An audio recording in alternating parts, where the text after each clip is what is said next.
Operation Sindoor தீவிரவாதத்திற்கு India கொடுத்த மிகப்பெரிய பதிலடி. பாகிஸ்தான் தீவிரவாதம் என்றாலே பாகிஸ்தான் என்று அர்த்தமாகி விடுகிறது. அந்த அளவுக்கு இந்தியா மீது தீவிரவாத தாக்குதலை தொடர்ந்து பாகிஸ்தான் நடத்தி வந்தது. ரீசெண்ட் இதில் பார்த்தீங்க அப்படின்னா 2014 அந்த யூரி அட்டாக், 2019 புல்வாமா அட்டாக், தென் இப்போ 2025 பகல்காமில் அந்த பைசாரன் அப்படிங்கிற அந்த பள்ளத்தாக்கில் அத்தனை டூரிஸ்ட் அங்கே இருந்தாங்க.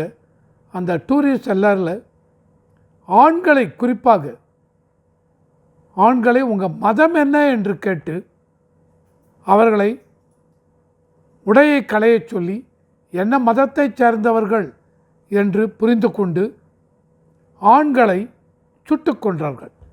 25 ஆண்கள் ஹிந்துஸ், மெயினாக இந்து மதத்தைச் சேர்ந்தவர்கள், அவர்களை சுட்டு கொன்றார்கள்.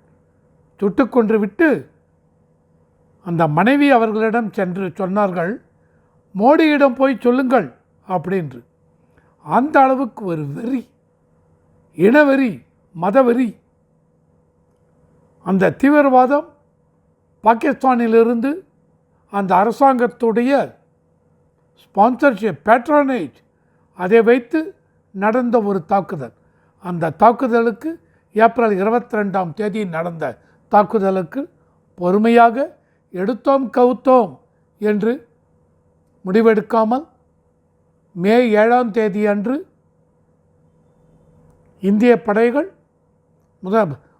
பிரதம மந்திரி அவர்களுக்கு, இந்திய படைகளுக்கு அந்த ஒரு சுதந்திரத்தை கொடுத்தார்கள்.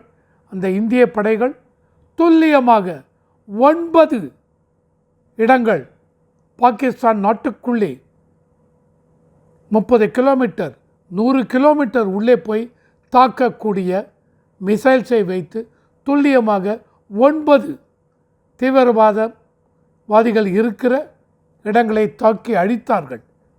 ஆனால் ஒன்று நம்ம புரிந்து கொள்ள வேண்டும், இந்தியா அந்த 9 தீவிரவாதிகள் மறைந்திருந்த இடத்தை தாக்கினார்களே ஒழிய எந்த ஒரு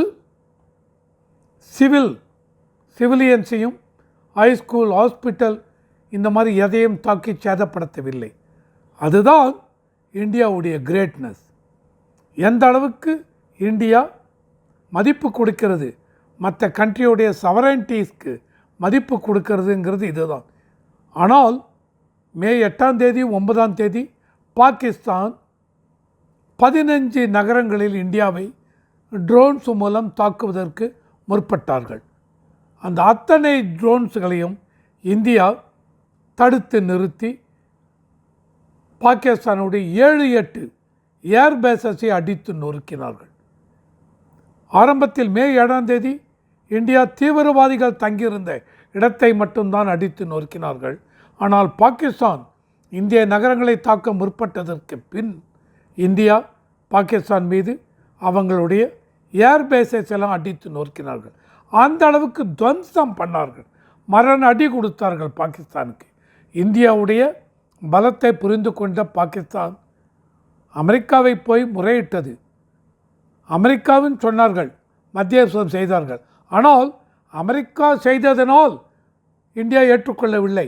பாகிஸ்தான் அந்த director general of military operation Pakistan இந்தியாவிற்கு ஃபோன் பண்ணி பேசினார்கள். இந்திய டைரக்டர் ஜெனரல் ஆஃப் மிலிட்டரி ஆப்ரேஷனுடைய பேசி முடித்ததுக்கப்புறம் பாகிஸ்தான் சரணாகதி என்று அடைந்து விட்டார்கள். அதனால் இந்தியா தாக்குதலை நிறுத்தியது. ஸோ இந்த ஆப்ரேஷன் சிந்தூருங்கிறது அந்த அளவுக்கு உலக நாடுகளுக்கு இந்தியாவுடைய மிலிட்ரி பவரை காண்பித்து கொடுத்திருக்கிறது. இந்தியாவுடைய தரம் வாய்ந்த மிலிட்டரி எக்யூப்மெண்ட்ஸ் அதை உலக நாடுகளுக்கு காண்பித்து கொடுத்திருக்கிறது.